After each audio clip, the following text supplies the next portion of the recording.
ಎಲ್ಲ ಸ್ನೇಹಿತರಿಗೆ ತರಗತಿಗೆ ಸ್ವಾಗತ. ತರಗತಿ ಪ್ರಾರಂಭ ಮಾಡೋಕ್ಕಿಂತ ಮುಂಚಿತವಾಗಿ ನಮ್ಮ ಒಂದು ಯೂಟ್ಯೂಬ್ ಚಾನಲಿಗೆ ಸಬ್ಸ್ಕ್ರೈಬ್ ಆಗಿ ಎಂದು ಕೇಳಿಕೊಳ್ಳುತ್ತಾ ಇವತ್ತಿನ ಒಂದು ತರಗತಿಯನ್ನು ಪ್ರಾರಂಭ ಮಾಡೋಣ. ಇವತ್ತಿನ ತರಗತಿ ಭೂಕವಚದ ಶಕ್ತಿಗಳು. ಈ ಹಿಂದೆ ಶಿಲೆಗಳ ಬಗ್ಗೆ ಚರ್ಚೆ ಮಾಡ್ತಾ ಹೋಗಿದ್ವಿ. ಇವತ್ತಿನ ತರಗತಿಯಲ್ಲಿ ಭೂಕವಚದ ಶಕ್ತಿಗಳ ಬಗ್ಗೆ ನೋಡ್ತಾ ಹೋಗೋಣ. ಹಾಗಾದರೆ ಈ ಭೂಕವಚದ ಶಕ್ತಿಗಳಂದರೆ ಏನಪ್ಪ ಅಂದ್ರೆ ಭೂಮಿಯ ಯಾವ ವಿವಿಧ ರೀತಿಯಂತೂ ಹೊಂದಿರುವಂಥ ಶಕ್ತಿಗಳು ಅಂತಂದು ತಿಳಿಸ್ತಾ ಹೋಗ್ತೀವಿ. ಈ ಭೂಮಿಯು ಎರಡು ರೀತಿಯ ಒಂದು ಶಕ್ತಿಗಳನ್ನು ಒಳಗೊಂಡಿರೋದನ್ನು ನಾವು ನೋಡ್ತಾ ಹೋಗ್ತೀವಿ. ಅಂತರ್ಜನಿತ ಶಕ್ತಿಗಳು ಮತ್ತು ಬಾಹ್ಯ ಶಕ್ತಿಗಳು ಅಂತ ನೋಡ್ತಾ ಹೋಗ್ತೀವಿ. ಅಂತರ್ಜನಿತ ಶಕ್ತಿ ಮತ್ತು ಬಹಿರ್ಜನಿತ ಶಕ್ತಿಗಳು ಅಂತ ನೋಡ್ತಾ ಹೋಗ್ತೀವಿ. ಇವತ್ತಿನ ತರಗತಿಯಲ್ಲಿ ಜನಿತ ಶಕ್ತಿಗಳ ಬಗ್ಗೆ ನಾವು ನೋಡ್ತಾ ಹೋಗೋಣ. ಈ ಅಂತರ್ಜನಿತ ಶಕ್ತಿಗಳಲ್ಲಿ ಎರಡು ಉದಾಹರಣೆಗಳು ನೋಡೋದಾದರೆ ಜ್ವಾಲಾಮುಖಿಗಳನ್ನು ನೋಡ್ತಾ ಹೋಗ್ತೀವಿ, ಭೂಕಂಪಗಳನ್ನು ನೋಡ್ತಾ ಹೋಗ್ತೀವಿ. ಅಂದರೆ ಭೂಮಿಯ ಒಳಗಿನ ಅಥವಾ ಆಂತರಿಕ ಶಕ್ತಿಗಳನ್ನು ಅಂತರ್ಜನಿತ ಶಕ್ತಿಗಳು ಅಂತ ಕರಿತಾ ಹೋಗ್ತೀವಿ.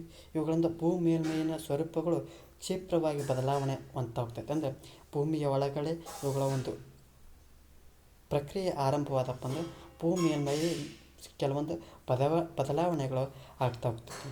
ಉದಾಹರಣೆ ನೋಡೋದಾದರೆ ಜ್ವಾಲಾಮುಖಿಗಳನ್ನು ನೋಡ್ತಾ ಹೋಗ್ತೀವಿ, ಭೂಕಂಪಗಳನ್ನು ನೋಡ್ತಾ ಹೋಗ್ತೀವಿ. ಮೊದಲನೇದು ಜ್ವಾಲಾಮುಖಿಗಳ ಬಗ್ಗೆ ಚರ್ಚೆ ಮಾಡ್ತಾ ಹೋಗೋಣ.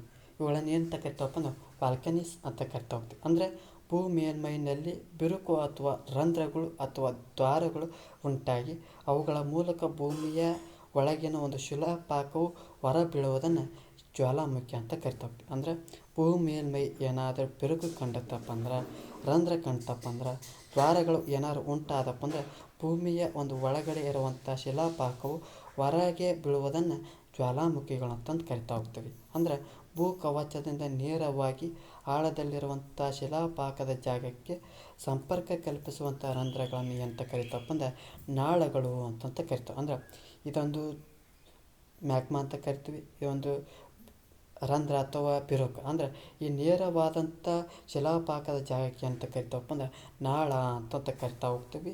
ಜೊತೆಗೆ ಇದರ ಮೂಲಕ ಶಿಲಾಪಾಕ, ಶಿಲಾಚೂರುಗಳು, ಲಾವಾರಸ, ಬೂದಿ, ನೀರಾವಿ, ಜ್ವಾಲೆಗಳು ಹಾಗೂ ಇತರ ನೀರುಗಳು ಭೂಮಿಯ ಅಂತರಾಳದಿಂದ ಹೊರಹೊಮ್ಮುತ್ತವೆ. ಅಂದರೆ ನಾವೇನು ಹೇಳಿದ್ರು ಜ್ವಾಲಾಮುಖಿ ಈ ಭೂಮಿಯ ಅಂತರಾಳದಿಂದ ಹೊರಗಡೆ ಬರುವಂಥ ಶಿಲಾಪಾಕವು ಏನೆಲ್ಲ ತೆಗೆದುಕೊಳ್ತಾ ಬರ್ತೈತಪ್ಪ ಅಂದ್ರೆ ಶಿಲಾಪಾಕವನ್ನು ತೆಗೆದುಕೊಳ್ತಾ ಬರ್ತೈತಿ. ಶಿಲಾಚೂರುಗಳು, ಲಾವಾರಸ, ಬೂದಿ, ನೀರಾವಿ, ಜ್ವಾಲೆಗಳು ಮತ್ತು ಇತರ ಅನಿಲಗಳು ಭೂಮಿಯ ಅಂತರಾಳದಿಂದ ಹೊರಗಡೆ ಚಿಮ್ತಾ ಹೋಗ್ತೈತಿ. ಜೊತೆಗೆ ಯಾವ ರೀತಿ ಈ ಒಂದು ಜ್ವಾಲಾಮುಖಿ ರಚನೆ ಇರೋದನ್ನು ನೋಡೋದಾದರೆ ಈ ಒಂದು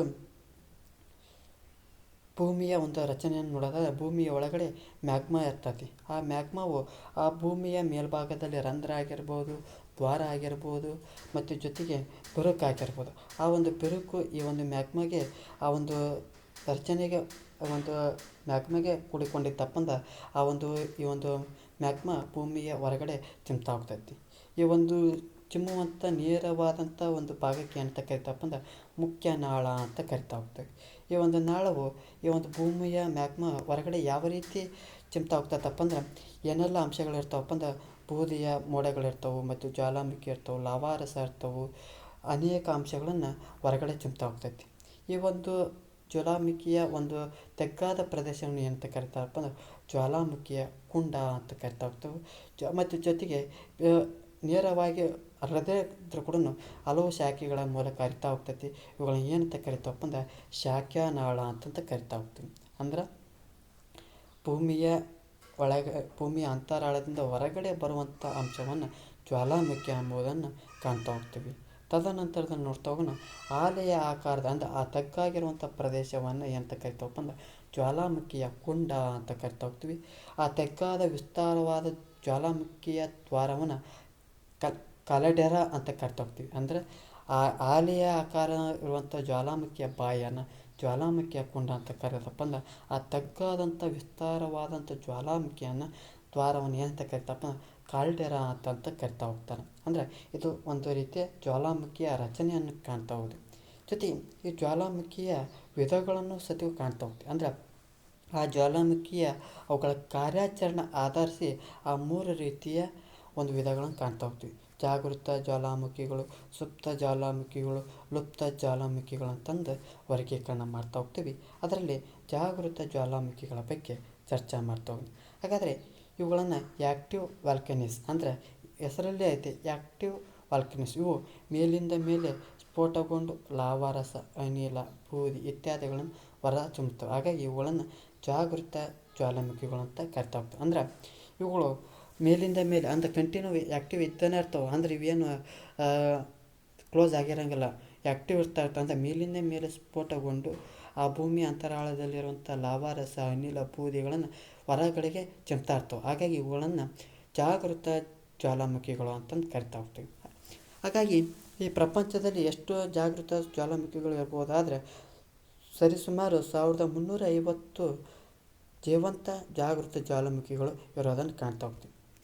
ಎಲ್ಲೆಲ್ಲಿ ಕಾಣ್ಬೋದಪ್ಪ ಅಂದರೆ ಫಿಲಿಪೈನ್ಸ್ ದ್ವೀಪದ ಪಿನಾಟುಬೋ, ಇಟಲಿಯ ಸ್ಟ್ರಾಂಬೊಲಿ ಮತ್ತು Mount Etna, USA Saint Helena, Hawaii ದ್ವೀಪದ ಮೌನ್ಲೋಬಾ ಈ ಒಂದು ಪ್ರದೇಶಗಳಲ್ಲಿ ಜೀವಂತ ಜ್ವಾಲಾಮುಖಿಗಳು ಇರೋದನ್ನು ಕಾಣ್ತಾ ಹೋಗ್ತೀವಿ.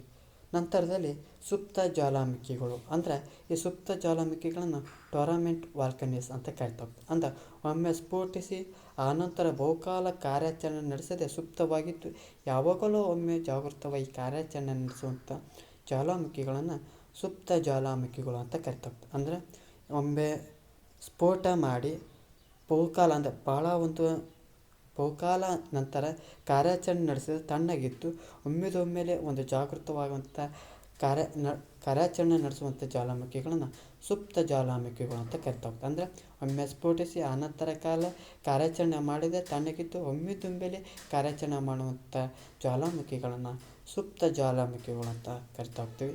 ಅವುಗಳಿಗೆ ಉದಾಹರಣೆ ನೋಡೋದಾದರೆ ಇಟಲಿಯ ಮೌಂಟ್ ವೆಸೋವಿಸ್, ಜಪಾನಿನ ಫ್ಯೂಜಿಯಾಮ, ಇಂಡೋನೇಷ್ಯಾದ ಕ್ರಕಟೋವಾ, ತಾಂಜಾನಿಯಾದ ಕಿಲಿಮಂಜಾರೋ ಇವುಗಳನ್ನು ಸುಪ್ತ ಜ್ವಾಲಾಮುಖಿಗಳನ್ನು ಕಾಣ್ತಾ ಹೋಗ್ತೀವಿ.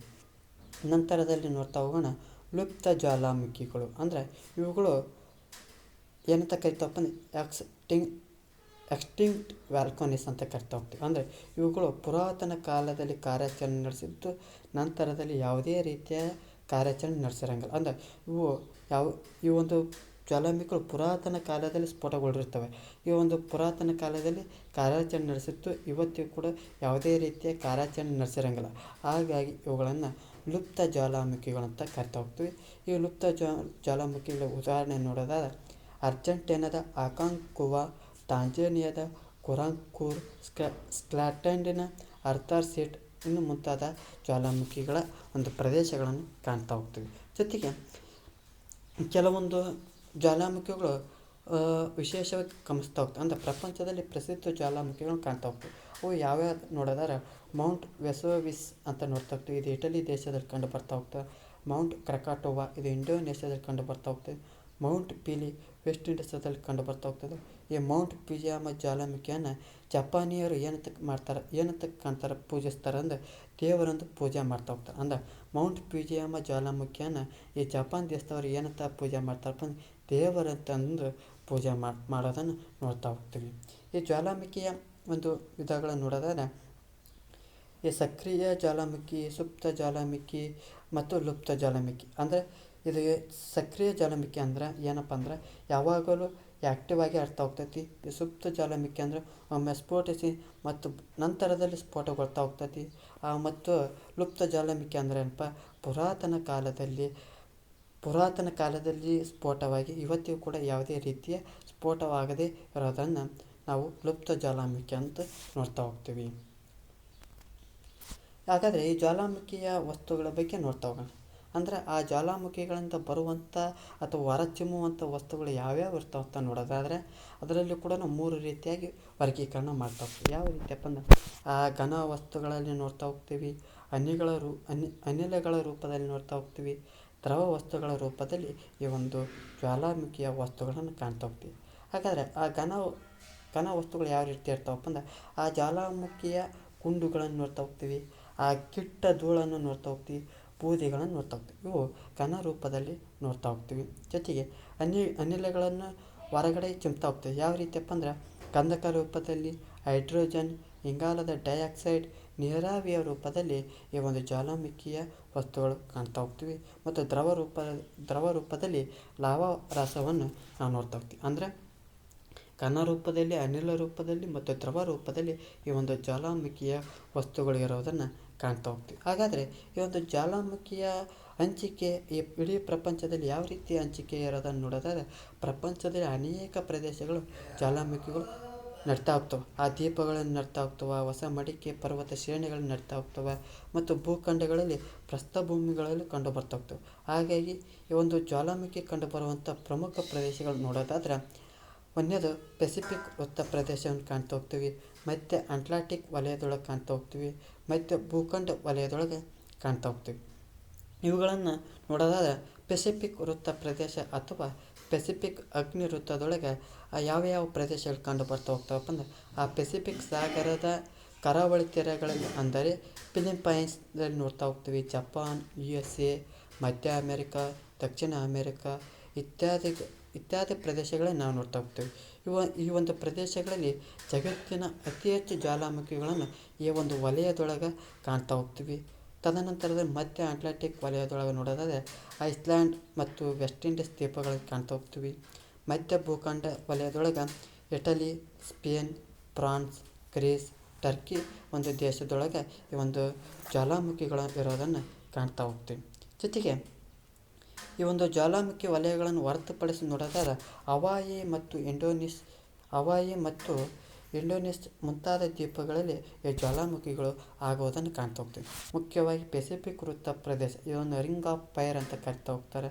ಇನ್ನೊಂದು ಮಧ್ಯ ಅಟ್ಲಾಂಟಿಕ್ ವಲಯದೊಳಗೆ ನೋಡ್ತಾ ಹೋಗ್ತೀವಿ, ಮತ್ತು ಭೂಖಂಡ ವಲಯದೊಳಗೆ ನಾವು ನೋಡ್ತಾ ಹೋಗ್ತೀವಿ. ಅಂದ್ರೆ ಇನ್ನು ನೋಡೋದಾದರೆ ಅತಿ ಹೆಚ್ಚು ಜ್ವಾಲಾಮುಖಿಗಳು ಯಾವ ಒಂದು ಪ್ರದೇಶದಲ್ಲಿ ಆಗ್ತಾ ಹೋಗ್ತಾವಪ್ಪ ಅಂದ್ರೆ, ಈ ಒಂದು ಪ್ರದೇಶಗಳಲ್ಲಿ ಆಗ್ತಾ ಹೋಗ್ತವೆ. ಈ ಒಂದು ಕೆಂಪು ಕಲರ್ನಲ್ಲಿ ನಾವು ಏನು ನೋಡ್ತಾ ಇದ್ದೀವಲ್ಲ, ಆ ಒಂದು ಪ್ರದೇಶದಲ್ಲಿ ಹೆಚ್ಚಾಗಿ ಈ ಒಂದು ಜ್ವಾಲಾಮುಖಿಗಳು ಹೋಗ್ತವೆ. ಇದಕ್ಕೇನಂತ ಕರಿತಾವಪ್ಪ ಅಂದ್ರೆ ಪೆಸಿಫಿಕ್ ರಿಂಗ್ ಆಫ್ ಫೈರ್ ಅಂತ ಕರಿತಾವೆ. ಅಂದ್ರೆ ಈ ಪ್ರಪಂಚದ 75% ಒಂದು ಸಕ್ರಿಯ ಜ್ವಾಲಾಮುಖಿಗಳು ಈ ಒಂದು ಪ್ರದೇಶದಲ್ಲಿ ಕಾಣ್ತಾ ಹೋಗ್ತವೆ. ಜೊತೆಗೆ ಈ ಒಂದು ಅಟ್ಲಾಂಟಿಕ್ ವಲಯದೊಳಗೆ ಕಾಣ್ತಾ ಹೋಗ್ತೀವಿ.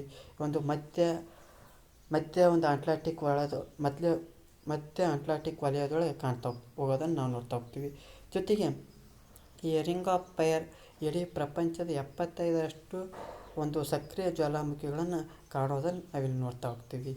ಈ ಒಂದು ತರಗತಿಯಲ್ಲಿ ಏನು ಚರ್ಚೆ ಮಾಡಿದವಪ್ಪ ಅಂದರೆ, ಜ್ವಾಲಾಮುಖಿಗಳ ಬಗ್ಗೆ ಪೂರ್ಣವಾದ ಅಂತ ಚರ್ಚೆ ಮಾಡಿದ್ವಿ.